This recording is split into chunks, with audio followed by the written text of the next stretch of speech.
Гарена неге қазақ тиктокер және ютуберлерінен галочканы алып қойып жатыр? Бұның себебін өздері еш жерде ашық айтпады, немесе мен таба алмадым. Сонда да шамамен ықтималдықтарды қарастырып көрейік. Одан бұрын сен лайк басып маған жазылып отыршы. Аделайдадан галочканы алып қойылғанының себебі. Негізі ол ешқандай Гаренаның ережесін бұзбаған сияқты. Тиктокта да ютубта да актив болып, Free Fire'дан стримдар, видеолар жиі жасап тұрады. Бірақ та барлығы 4-5 ай бұрын Азам өткерген битва ютуберовтың кесірі болуы мүмкін. Я, көбіміз білеміз, Азам мен Аделайданың ортасында конфликт болып қалды. Ал Азам Free Fire разработчиктерімен байланысы бар. Арғы жағын түсіндіңдер ғой. Яғни Азам Аделайданы және қазақшаның галочкасы қалуына себепші болуы мүмкін. Сосын тым болмағандай Аделайдамен бірге контент жасады.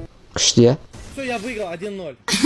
Досымжан, бұл легендамыз Гарена серіктестік бағдарламасының ережелеріне сай келмей кетті. Яғни Free Fire түсірмей ютубта жоқ болып кеткен кездері аз емес. Сол үшін Гарена оны поддержкадан шығарып тастады. Ералы. Бәріміз білеміз, Ералыға басты ютуб арнасын ұрлатып алды. Ал содан кейін әрине галочкадан да айырылды. Я достар, өкінішке орай солай. Айтпақшы, видеода айтылған пікірлердің барлығы нақты емес, шамалап жиналған мәліметтер. Видео пайдалы болған болса лайк басып маған жазылшы.